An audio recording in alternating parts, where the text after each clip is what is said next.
दोस्तों आज हम आपको बताने वाले हैं बेस्ट 5 एसआईपी प्लान 2025 के, जिनमें आप मात्र 100 रुपये से एसआईपी कर सकते हो। यानी आप इन म्यूचुअल फंड में हर महीने 100 रुपये से एसआईपी करके एक बहुत बड़ा फंड बना के तैयार कर सकते हो। दोस्तों आज हम आपको जो बेस्ट 5 म्यूचुअल फंड बताने वाले हैं ना, ये काफ़ी ज़्यादा पॉपुलर हैं। लोगों ने अपना पैसा इनमें बहुत ज़्यादा इन्वेस्ट करके रखा है, तो आप भी इनको चेकआउट कर सकते हैं। और दोस्तों हम आपको ये भी बताने वाले हैं जो 5 बेस्ट म्यूचुअल फंड हैं, इनमें से आपको किस म्यूचुअल फंड में कितना रिस्क और कितना रिटर्न देखने को मिलेगा। ये दोस्तों हम आपको इस डायग्राम के माध्यम से समझाएंगे, ताकि आप अपने हिसाब से इनमें से किसी एक म्यूचुअल फंड में एसआईपी लमसम के माध्यम से इन्वेस्ट कर सकें।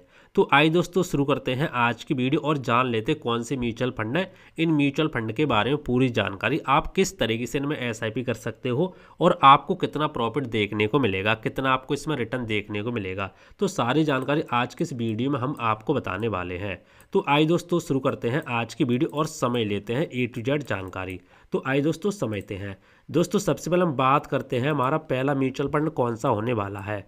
तो दोस्तों पहला म्यूचुअल फंड हमारा होने वाला है HDFC फ्लेक्सी कैप फंड, जिसमें आप यहाँ पे डायरेक्ट प्लान में इन्वेस्ट कर सकते हो। तो आइए दोस्तों इस म्यूचुअल फंड के बारे में पूरी जानकारी देख लेते हैं। इस म्यूचुअल फंड में आपको कौन कौन सी चीज़ें देखने को मिलेंगी, हमने इसको बेस्ट क्यों माना है, लोगों ने अपना पैसा इस म्यूचुअल फंड में कितना ज़्यादा इन्वेस्ट करके रखा है। तो आइए दोस्तों समझते हैं। तो मैं सिंपली यहाँ पे क्या करता हूँ, देखो मैं सिंपली आपका पे एक चीज़ दिखाता हूँ, आप ध्यान से देखना। देखो जैसे मैं यहाँ पे पॉपुलर, यहाँ पे देख सकते हैं पॉपुलरिटी के ऊपर यहाँ पे पहले से क्लिक है, ठीक है। तो आप देखेंगे यहाँ पे पहला हमारा मोतीलाल दिखा रहा है, ठीक है। उसके बाद आप देखेंगे इसमें 500 रुपये आप इन्वेस्ट कर सकते हो, लेकिन हम बात कर रहे हैं 100 रुपये हर महीने। तो आपका भी बेस्ट म्यूचुअल फंड पहला आपको मिलेगा HDFC फ्लेक्सी कैप फंड। तो मैं सिंपली इसके ऊपर यहाँ पे क्लिक करके इसके बारे में पूरी जानकारी आपको दिखा देता हूँ, ठीक है। उसके बाद दोस्तों हम आपको बताएंगे आप कितना पैसा बना सकते हो। तो देख सकते हो दोस्तों इस तरीके से आपके सामने ओपन हो जाएगा HDFC flexi cap fund category का हमारा म्यूचुअल फंड आता है। दोस्तों इस म्यूचुअल फंड में पहले मैं आपको बताऊँ, देख सकते हैं आप 100 रुपये मिनिमम एसआईपी आप 100 रुपये से यहाँ पे चालू कर सकते हो और मैक्सिमम के यहाँ पे कोई भी लिमिट नहीं है। अब दोस्तों आप रिटर्न की बात करना, तो चलो मैं आपको रिटर्न थोड़ा दिखा देता हूँ। देखो इसके 1 साल के रिटर्न की बात करो तो आपको 15% का रिटर्न दिखाई देगा।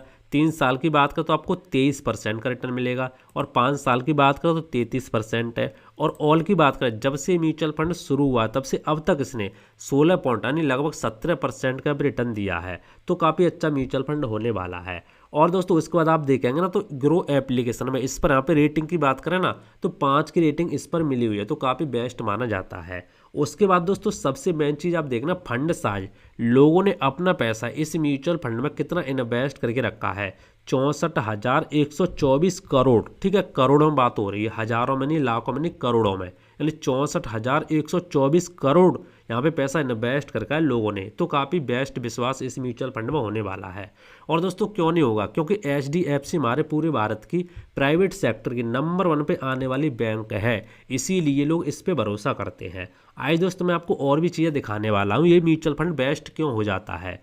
तो चलो मैं आपको नीचे लेके चलता हूँ। देखो आप ऊपर देखेंगे होल्डिंग की बात करें तो 62 कंपनी में उन्होंने अपनी होल्डिंग डाल के रखी, जैसे HDFC, ICICI, एक्सिस बैंक, यानी सारी की सारी बैंकों में इन्होंने अपना पैसा यहाँ पे डाल के रखा। और आप देख सकते हैं भारतीय एयरटेल, कुछ यहाँ पे हेल्थ केयर में भी डाल के रखा है और यहाँ पे इंश्योरेंस वगैरह बहुत सारी कंपनी में डाल के रखा है, ठीक है। किस किस में डाल के रखा है वो आप यहाँ पे चेकआउट कर सकते हैं। उसके बाद दोस्तों हम आपको बेस्ट चीज़ यहाँ पे दिखाने वाले, जिसकी वजह से म्यूचुअल फंड हमारा बेस्ट हो जाता है। तो दोस्तों आप देख सकते हैं इस म्यूचुअल फंड का अल्फा की बात करें ना, तो 9.11 का अल्फा है। जिस भी म्यूचुअल फंड का जितना ज़्यादा अल्फा होगा उतना अच्छा माना जाता है। तो आप देख सकते हैं अल्फा कितना इसका 9.11 का, तो काफ़ी बेस्ट माना जाता है। इसने अपनी बेंच मार्क की तुलना में 9.1% का ज़्यादा रिटर्न दिया है, तो काफ़ी बेस्ट म्यूचुअल फंड होने वाला है भाई साहब। बीटा की बात करें तो किसी म्यूचुअल फंड का जितना कम बीटा होगा उतना अच्छा माना जाता है। क्यों? क्योंकि बीटा में यह बताता है कि इस म्यूचुअल फंड में कितना उतार चढ़ाव आ सकता है, म्यूचुअल फंड गिरेगा तो कितना गिर सकता है, तो जितना कम होगा उतना अच्छा माना जाता है। तो 0.83 का यहाँ पे बीटा होने वाला है। शार्प रेशियो की बात करें तो शार्प रेशियो दोस्तों हमें यह बताता है कि इस म्यूचुअल फंड ने कितना रिस्क लेकर कितने रिटर्न बनाने की कोशिश की है, तो जितना ज़्यादा होगा उतना अच्छा माना जाता है। तो एक से ज़्यादा 1.20 का शार्प रेशियो तो काफ़ी अच्छा माना जाता है। तो ये 3 फैक्टर आपको किसी म्यूचुअल फंड के जरूर देखने हैं। अल्फा हमेशा भाषा में पॉजिटिव होना चाहिए, नेगेटिव यहाँ पे नहीं होना चाहिए, तो ये आपको चेकआउट जरूर करना है। तो इसीलिए हमारे बेस्ट म्यूचुअल फंड हो जाता है। आइए मैं आपको और भी चीज़ें दिखा देता हूँ। दोस्तों यहाँ पे रिटर्न एंड रैंकिंग की बात करें तो आप देख सकते हैं 1 साल में अपनी कैटेगरी में 5 नंबर पर था, 3 साल में 2 नंबर पर, 5 साल में 2 नंबर पर है, तो काफ़ी बेस्ट है। उसके बाद यहाँ पे और भी चीज़ें दिखाई, तो एक्सपेंस रेशियो की बात करें तो 0.81 का एक्सपेंस रेशियो आपको देखने को मिलेगा। एक्जिट लोड की बात करें तो 1% का एक्जिट लोड है। यदि आप 1 साल से पहले इसे एसआईपी के माध्यम इस म्यूचुअल फंड से एग्जिट होते तो आपको 1% का एक्जिट लोड देना होगा। स्टाम्प ड्यूटी दोस्तों सब म्यूचुअल फंड में सेम रहती है, 0.05% की है। और यहाँ पे आपको ये long term capital gain tax और short term capital gain tax तो हर म्यूचुअल फंड में लगता ही है, तो ये एक अलग बात है। तो देखा दोस्तों, ये सारी चीज़ें देखने के बाद हमारा HDFC flexi cap fund best हो जाता है। अब दोस्तों वीडियो को लास्ट में आपको ये भी बता दूंगा आपके लिए इन 5 में से कौन सा बेस्ट होने वाला है। तो दूसरा म्यूचुअल फंड दोस्तों हमारा होने वाला है कौन सा, Nippon India small cap fund, ठीक है, स्मॉल कैटेगरी का। तो ये भी काफ़ी कमाल का म्यूचुअल फंड है। जिस तरीके से दोस्तों हमने ये HDFC फ्लेक्सी के फंड में चीज़ें देखी हैं उसी तरीके से आप यहाँ पे निपॉन में देख सकते हैं, ठीक है। एक म्यूचुअल फंड के बारे में हमने आपको पूरी जानकारी समझा दी, उसी तरीके से आप किसी ब्रोकर में, एंजल वन हो गया, ग्रो एप्लीकेशन हो, किसी में भी जिसमें आपका डीमेट अकाउंट है उसमें जाके आप चेकआउट कर सकते हैं, ठीक है। जिस तरीके से हमने HDFC की यहाँ पे एनालिसिस करके आपको दिखा दी उसी तरीके से आप इसकी भी कर सकते हैं। उसके बाद दोस्तों तीसरे नंबर पर जो हमारा very very most important mutual fund आता है उसका नाम है Nippon India large cap fund. ये हमारे लार्ज कैप फंड की कैटेगरी का होने वाला है, ये भी काफ़ी कमाल का म्यूचुअल फंड है। चौथा म्यूचुअल फंड दोस्तों आता हमारा टाटा का, Tata small cap fund. Tata काफ़ी कमाल का नाम है, आपने सुना भी होगा, ठीक है। यदि आप निपॉन में नहीं इन्वेस्ट करना चाहते तो आप टाटा में कर सकते हैं। उसके बाद दोस्तों 5वें नंबर पर जो हमारा म्यूचुअल फंड आता है काफ़ी बेस्ट है, मेरा फेवरेट है, HDFC मिड कैप फंड। भाई साहब मिड कैप फंड बीच वाली कैटेगरी का है, इसमें भी आप चाहो तो इन्वेस्ट कर सकते हैं, ये भी काफ़ी कमाल का म्यूचुअल फंड है, ठीक है। तो आप इसको भी यहाँ पे एनालिसिस कर सकते हैं। आइए दोस्तों अब हम आपको बताने वाले हैं इन 5 में से आपको किस में इन्वेस्ट करना चाहिए, किस में आपको कितना रिस्क और कितना रिटर्न देखने को मिलता है। तो आइए दोस्तों समझ लेते हैं। देखो हम आपको इस डायग्राम के माध्यम से समझाएंगे। देखो कैटेगरी कई सारी होती है हमारी म्यूचुअल फंड में, एक हमारे फ्लेक्सी कैप हो गया, स्मॉल कैप हो गया, लार्ज कैप हो गया और यहाँ पे स्मॉल कैप हो गया और यहाँ पे मिड कैप हो गया, तीनों चारों प्रकार की कैटेगरी हैं। तो देखो सबसे पहले हम बात करते हैं भाई साहब लार्ज कैप की। देखो आप इसको इस डायग्राम के माध्यम से आप समझ सकते हैं। यदि आप भाई साहब चाहते हैं थोड़ा सेफ रहना, आप चाहते हैं भैया हमें ज़्यादा यहाँ पे रिटर्न नहीं चाहिए लेकिन हमें सेफ चाहिए, सेफ्टी हमें चाहिए, तो भाई साहब आप लार्ज कैप फंड में यहाँ पे जा सकते हैं। इसमें आपको रिटर्न तो कम मिलेंगे लेकिन आपको सेफ्टी भी यहाँ पे मिलेंगी। जब मार्केट गिरता है तो बहुत ही कम गिरता है और जब मार्केट उठता है तो भी ये बहुत कम उठता है। तो कौन सा वाला म्यूचुअल फंड हमारा, ये वाला हो जाता है large cap, Nippon India large cap fund. यदि आप चाहते हैं सेफ्टी और हमें रिटर्न थोड़ा कम चाहिए तो भाई साहब आप इसमें इन्वेस्ट कर सकते हैं, ठीक है। और भाई साहब उसके बाद आपका आता है यहाँ पे कौन सा हमारा म्यूचुअल फंड था, फ्लेक्सी कैप, ये वाला, ठीक है। ये वाली हमारी कैटेगरी थी फ्लेक्सी कैप वाली। देखो फ्लेक्सी कैप में दोस्तों क्या होता है, यदि आप चाहते हैं कि भैया हमें तो पूरा का पूरा पावर यहाँ पे जो म्यूचुअल फंड की कंपनी होती है AMC कंपनी उसके हाथ में सौंपना है कि भैया तू जाने, तू कैसे भी यहाँ पे हमारा पैसा इन्वेस्ट कर, चाहे स्मॉल कैप में लगा, चाहे लार्ज कैप में लगा, चाहे वैसा यहाँ पे मिड कैप में लगा, तो आप यहाँ पे फ्लेक्सी कैप फंड में यहाँ पे इन्वेस्ट कर सकते हैं, यानी HDFC फ्लेक्सी कैप फंड में इन्वेस्ट कर सकते हैं। इसमें दोस्तों आपके हाथ में कोई कंट्रोल नहीं होता, ये सिचुएशन के हिसाब से यहाँ पे जो हमारे फंड मैनेजर होते हैं अपना पैसा इधर उधर डालते रहते हैं। जैसे अभी आपने देखा मार्केट भाई साहब नीचे गिर रहा था तो वो क्या करेंगे, जो हमारे फ्लेक्सी कैप फंड वाले कैटेगरी वाले होते हैं तो ये क्या करते हैं AMC वाले, ये भाई साहब स्मॉल कैप जो हमारा सबसे ज़्यादा गिरता तो स्मॉल कैप से अपना पैसा निकाल करके मिड कैप से अपना पैसा निकाल करके लार्ज कैप में डाल देते हैं या तो डेट फंड में डाल देते हैं या तो अपने पास थोड़ा सा रख लेते हैं। तो आपका यहाँ पे जो हमारे फ्लेक्सी कैप है थोड़ा कम गिरता है हमारा म्यूचुअल फंड, तो ये चीज़ दोस्तों हो जाती है। यदि आप चाहते हैं पूरा का पूरा भाई साहब पावर फंड में हाथ में सौंपना तो ऐसा आप फ्लेक्सी कैप फंड में यहाँ पे पैसा लगा सकते हैं।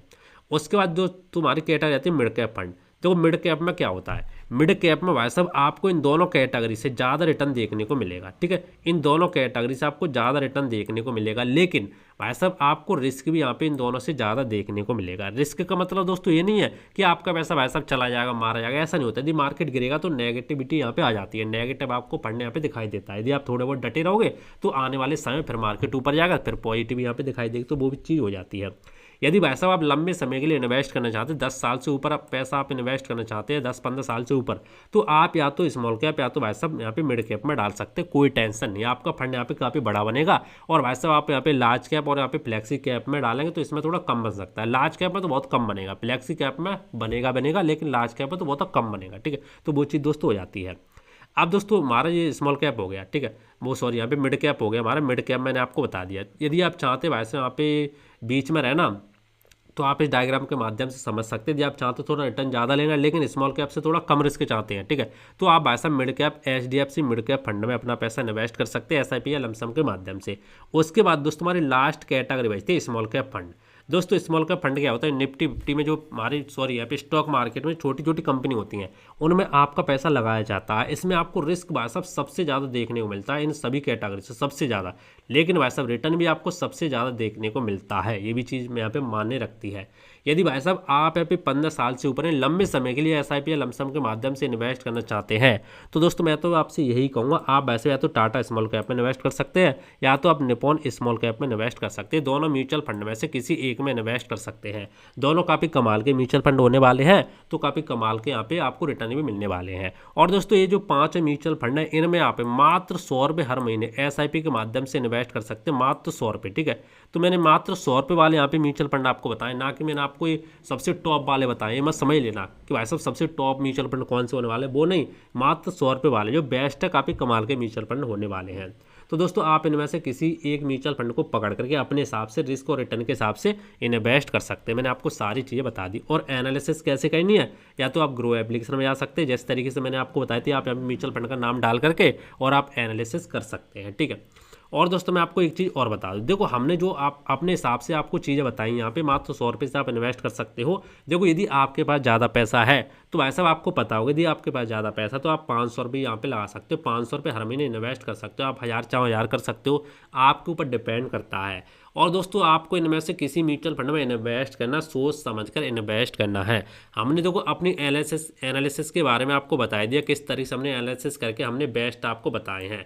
देखो हो सकता है दोस्तों आपको यहाँ पे और भी चीज़ें आती हो तो आप और भी चीज़ इसमें देख करके आप अपने हिसाब से यहाँ पे इन्वेस्ट कर सकते हैं। इन 5 में से आप अपने हिसाब से यहाँ पे किसी एक में इन्वेस्ट कर सकते हैं और आपको SIP जरूर करनी चाहिए।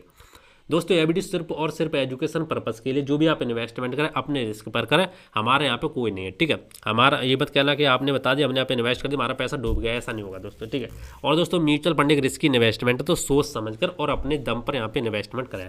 बाकी दोस्तों यदि आपका कोई डाउट हो, कोई भी चीज़ आपके समझ में नहीं आए तो आप नीचे कमेंट कर सकते हैं, मैं आपको रिप्लाई देने की जरूर कोशिश करूँगा। बाकी दोस्तों मिलते हो इंटरेस्टिंग नई वीडियो में, तब तक जय हिंद, वंदे मातरम, बाय बाय।